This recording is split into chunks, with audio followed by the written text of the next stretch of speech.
안녕하세요. 재테크농부입니다.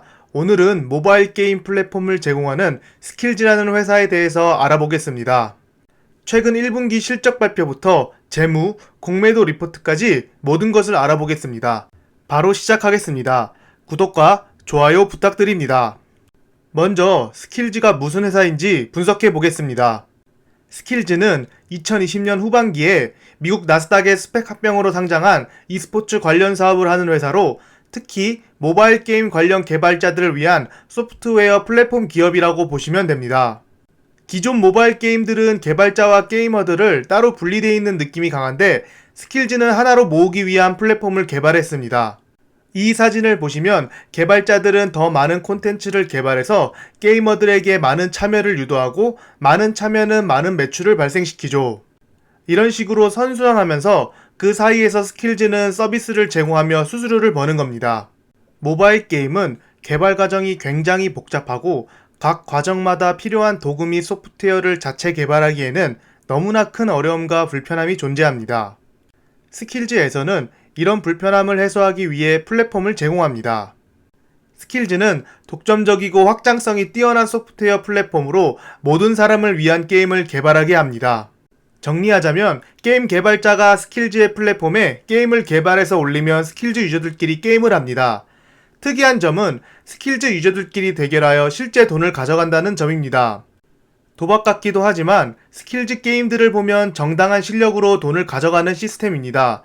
즉, 확률에 베팅을 하는 것이 아닌 실력으로 승패를 가리기 때문에 정당한 스포츠로 인정받고 있습니다. 생각해보면 다른 회사들도 얼마든지 따라할 수 있지 않을까라는 생각이 들지만 정당한 스포츠로 인정받을 수 있는 근거와 기술을 특허로 가지고 있다고 합니다. 이를 위해 특정 게임이 실력 요소가 큰지 운 요소가 큰지를 확인할 수 있는 기술을 자체적으로 보유하고 있다고 합니다. 이러한 특허로 인해서 진입장벽을 가지고 있다고 합니다. 오른쪽 사진은 2017년 스킬즈 전체 상금 순위 5위를 차지한 사람입니다.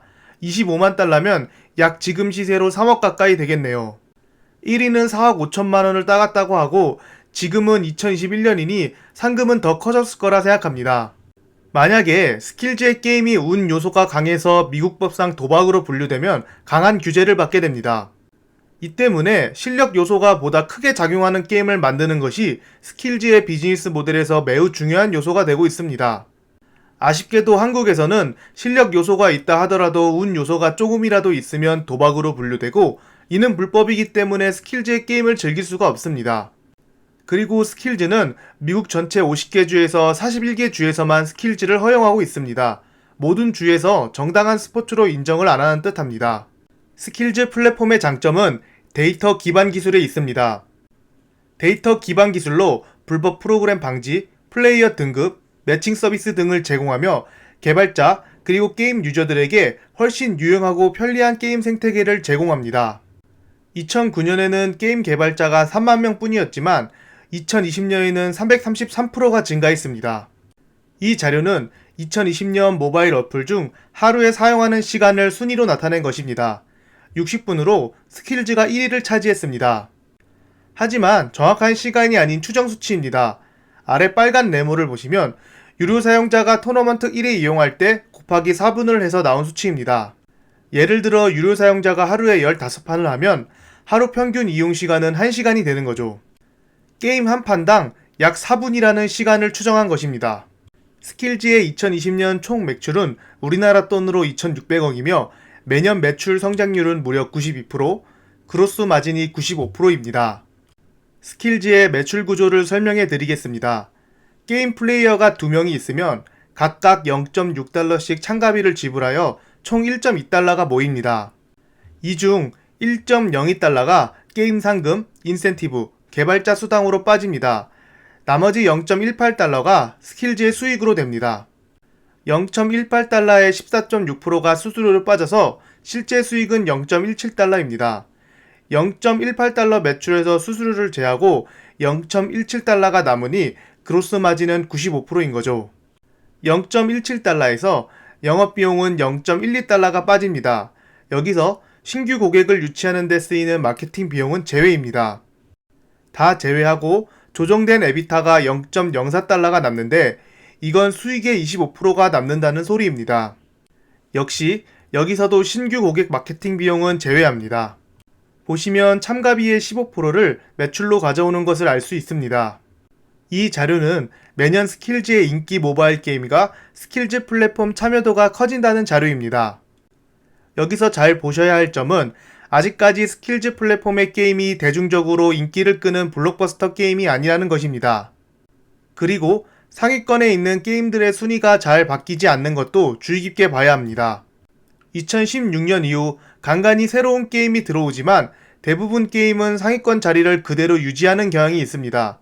종류도 카드게임, 보드게임, 스포츠게임 등으로 단순한 편입니다. 이로 인해 스킬즈 게임의 매출은 소수의 게임 제작사에서 제작한 게임을 통해서만 발생하고 있습니다. 이 부분은 공매도 리포트에서 나왔던 부분인데 뒤에서 자세히 알아보겠습니다. 21년 5월 17일 기준 스킬즈 상위 5개 게임과 작년 인기 게임을 비교해봤습니다. 그림이 조금 다르긴 하지만 아직도 3개 게임이 중복되는 것을 확인할 수 있습니다. 여기서 나오는 GMB, 그로스 마켓플레이스 볼륨은 스킬즈의 플랫폼 게임에서 사용자가 지불한 총 참가비를 의미합니다. GMV에서 몇 프로가 스킬즈의 수익인지 표시해봤습니다. 20년 평균 14.375%입니다. 아까 스킬즈가 예시로 보여준 자료의 15%에는 조금 못 미치는 수치입니다. 스킬즈의 GMV와 매출의 증가를 그래프로 보여준 자료입니다. 엄청난 상승 곡선으로 증가하고 있습니다. 앞에서 확인했듯이 참가비의 15%로 계산해보면 2020년 매출은 240밀리언 달러, 대략 맞게 나오지만 정확히 15%가 아닌 것을 확인할 수 있습니다. 모바일 게임 시장이 앞으로 성장할 것이라는 것은 누구나 알고 있는 사실입니다. 2015년부터 2020년까지 전체 게임 시장은 연평균 14%가 상승했고 모바일 시장은 23%씩 성장했습니다. 이 추세는 앞으로 더하면 더했지 줄어들지는 않을 것 같습니다. 스킬즈는 모바일 게임이 성장함에 따라 자연스럽게 같이 성장할 것으로 보입니다. 스킬즈의 실적과 재물을 분석해 보겠습니다. 2020년 실적을 분석해 보겠습니다. 매출은 19년도 대비 91%가 증가했지만 총 운영비용에서 마케팅 비용, 관리비가 증가하여 순손실은 418%가 증가했습니다. 운영비용의 89%가 마케팅, 관리비 비용이며 유상증자로 인해 주식수도 12.7%가 증가했습니다. 아직 초기 시장이라 그런지 많은 돈을 마케팅 비용에 쓰고 있습니다. 스킬즈의 고객 증감률을 분석해 봤습니다. 각 용어에 대한 설명은 화면 영상에 띄워놓겠습니다. 전체적으로 고객 수는 증가했으나 유료 사용자당 평균 수익은 감소했습니다. 아무래도 유료 사용자가 많이 증가했지만 그에 따라 많은 매출은 발생하지 않은 듯합니다. 하지만 유료 사용자 자체가 큰 폭으로 증가했기 때문에 전체 시장 규모나 매출이 증가했습니다. 최근 발표한 21년 1분기 실적과 바로 전분기인 20년 4분기를 비교해 보겠습니다. 매출은 전분기 대비해 23%가 증가했습니다. 하지만 운영비용도 21% 증가하면서 아직까지 순손실을 줄이고 있지 못합니다. 순손실은 21%가 증가했습니다. 그리고 또 유상증자에서 주식수가 14% 증가했습니다. 20년 4분기와 비교했을 때 고객수를 분석해 봤습니다. 스킬즈를 사용하는 고객들은 매 분기마다 늘어나고 있는 상태입니다. 또한 그에 따라 사용자당 평균 수익도 늘고 있습니다. 스킬즈의 공매도 리포트를 분석해 보겠습니다. 21년 3월 8일에 발표된 공매도 리포트입니다. 첫 번째로 스킬즈 플랫폼 내 3개 게임 앱이 매출의 88%를 차지한다고 합니다. 이거는 매출을 다각화하지 못했으므로 안 좋은 점으로 보입니다. 그리고 분기 매출이 급감한다고 했습니다. 하지만 1분기 매출은 시장 예측치를 상회했으며 1분기 동일분기 대비 90% 이상 매출이 증가됐습니다. 20년 4분기 대비해서는 23%가 증가했습니다. 두 번째로 스킬즈의 대부분 매출이 나오는 3개의 게임은 전부 두 곳의 스튜디오에서 나왔다고 합니다. 앞에 나온 3개 게임의 매출이 스킬즈 매출의 88% 차지한다는 말이랑 관련이 있는 부분입니다. 또한 공매도 리포트 자료에서 2개 스튜디오가 88%를 차지하는 것을 보여주고 있습니다. 아래를 보시면 실제로 현재 스킬즈 게임 순위 1, 2, 3위를 보면 전부 해당 스튜디오에서 만든 게임인 것을 확인할 수 있습니다. 사행성 이유로 2013년에 구글 플레이에서 퇴출당했다고 합니다. 네 번째로 스킬즈는 NFL과 계약 체결한 증거가 없다고 합니다. 하지만 아래 뉴스를 보시면 실제 체결됐다고 발표한 뉴스입니다. 이 뉴스 말고도 다른 뉴스에서도 쉽게 확인할 수 있습니다. 스킬즈의 유상증자 발표 시점입니다. NFL 뉴스 발표하고 가격 급등한 후 유상증자를 한 점은 조금 아쉽긴 하네요. 다섯 번째로 스킬즈의 CEO 앤드류에 관련된 내용입니다. 스킬즈 CEO 앤드류는 이전에 담당했던 회사를 매각했는데 곧 파산했다고 합니다. 그리고 직원들에게 평판이 좋지 않다고 합니다. 또한 아래 내용을 보시면 스킬즈의 2020년 매출이 230밀리언 달러인데 그 중에서 103밀리언 달러를 보수로 가져갔습니다. 거의 40%에 해당되는 매출을 자기 보수로 가져간 것입니다. 이 공매도 리포트 발표 후 아크에서 발표한 리포트입니다. 공매도 리포트에서 지적한 내용은 과장되거나 정확하지 않다고 합니다. NFL 파트너십도 사실이라고 합니다. 게임 산업을 이해하지 못하고 낸 공매도 리포트라고 합니다. 스킬즈는 모바일 게임 플랫폼 선두 기업이며 계속해서 발전해 나갈 것이라고 합니다. 실제로 이렇게 팩트 체크해본 결과 그렇게 이상한 점은 찾지 못했습니다. 단지 스킬즈가 현재 고쳐야 할 부분들은 몇 개 보여주긴 했습니다. 그리고 이앙이나 니콜라 같은 공매도 리포트와 비교해서는 애교 수준인 것 같습니다. 네 번째로 기간 물량에 대해서 알아보겠습니다. 스킬즈는 아크가 사랑하는 종목 중 하나입니다. 보시면 ARKW에서 계속해서 매수를 하고 있는 것을 볼 수 있습니다. 최근 들어 주가가 떨어졌을 때 한 번도 매도하지 않고 계속 매수만 하고 있습니다. ARKK에서도 마찬가지로 계속 매수만 하고 있습니다. 스킬즈의 전체적인 기간 물량은 약 50%이고 보시면 모건 스탠리, 블랙록, 웰스파고, 아크에서 보유하고 있는 것을 보여줍니다.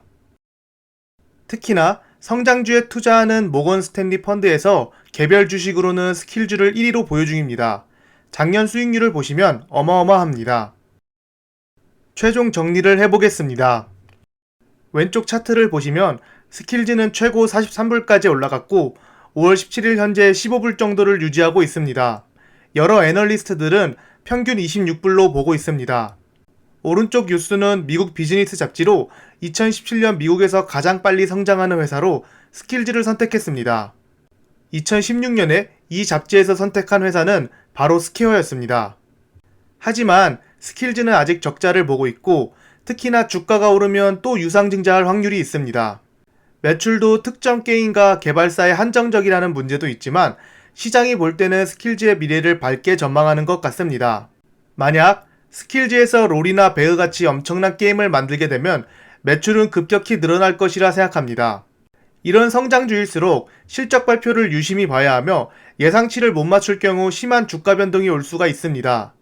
성장주 투자는 꼭 장기로 보시고 회사를 분석한 가치가 현재 주가보다 높다 싶으면 분할 매수해서 오래 보시는 게 좋습니다. 지금까지 제 영상을 봐주셔서 감사합니다. 구독과 좋아요 부탁드립니다.